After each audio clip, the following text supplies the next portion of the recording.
الحمد لله رب العالمين والصلاة والسلام على سيد المرسلين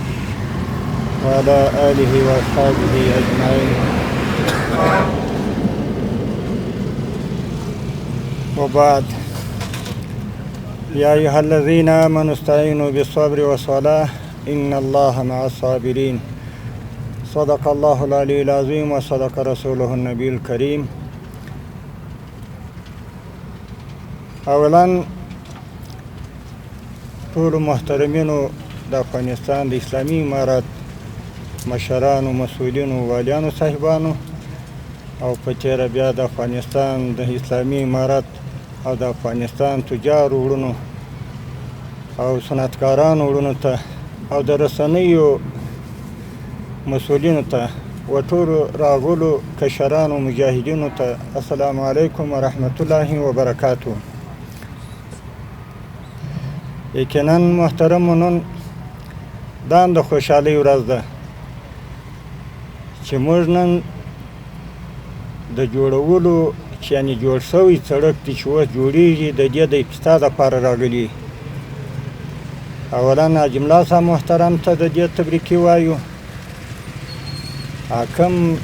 نور شرکتونه چې د ده سره همکار ملاتړي دي هغو ته هم د دې تبریکي وایو او د نور پرمختګ د لا ښه دپاره دوی ته د الله څخه توفیق او توان غواړو چې نور هم ښه پرمختګ او ښه په عجله باندې د خپل کار مخته روان کړي. ځکه تاسو ته معلومیږي زموږ د 2 کیلومترو په اندازه کې خلک دونه بند سره پاته وو چې موږ راتلو تقریبا 1 پاو سره ولاړو، خو بیا هم خلکو زموږ سره یو احسان کاوه، لار بیا راکوله. نو دا به شاید په نورو د لارو په نورو اوږدو ځایو کې هم داسې پېښه وي چې دغه مزاحمت به یې سره د موټرو رش بیخي زیات وي، ځکه خو غټه لار ده او بیا دا نږدې کابل ته چې را نږدې کېږي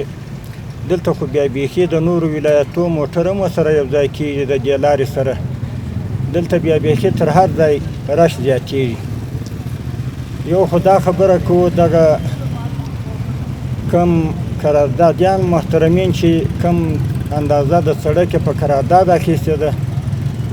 دا دې زموږ دغه یو خواهش ومني که هغه حاجي ملا صاحب سره په دې پروتوکول په دې هغه پروپوزل چې ورسره ایښی که نه ایښی دونه قدر دې کوي چې د ورځې دې دا سړک چې اوښتی د دې لارې څخه وپاشکي دي ډېر سخت مټ دوړي په بعضو ځایو کې، حتی چې دا کم غټ موټران بسان راځي په دې کې زنانه، کوچنیان، مریضان، سپین ږیري شته. په دونه اندازه نه په ستنګې زه خپله په دغه سړک تللی یم،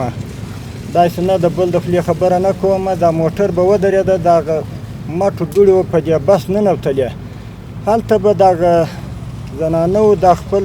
پوړینان یا بل یو دسمال بیا ښوراوه، دا دوړې بیا د ځانه ایسته کولې. نو دا مو یو خواهش دی د ټولو قراردادیانو سره چې د لارې مسؤلیت په غاړه لري او دوی قرارداد کړي دغه لاره دې ورته وپاشي کړي. نور که ډبونه و هغه خنډونه چې دي که ډبرې دي که نور کډې مډې دي هغه خو لا پروا نه لري، ځکه په دې کې د موټرو ټکر هم راځي، ځکه چې مټ رالی د یو خوا یو را روان دی د بله خوا بله روان دی، یا نن سبا دوړې هم زیاتې دي، سخت هوا ده، په دې کې هم ټکر د موټرو هم راځي. نو دا زموږ یو یوازینی خواهش دی د قراردادیانو محترمینو څخه چې حتی تر کندهاره پورې چې کوم مسؤلیت څوک لري باید دغه لاره ورته وپاشي کړي، دغه مسافرینو وروڼو ته یو سهولت برابر کړي. نور ستاسو د کامیابۍ په هیله چې څونه مو وس و توان کېدلی شي چې څونه عجله پر دې سړک باندې تاسې وکړئ، دا به د دې ملت لپاره اساني و وساني شي. نو موږ تاسو ته دعاګانې کوو، الله پاک په خپلو چارو کې کامیابه ولره. واخر دعوانا ان الحمد لله رب العالمین.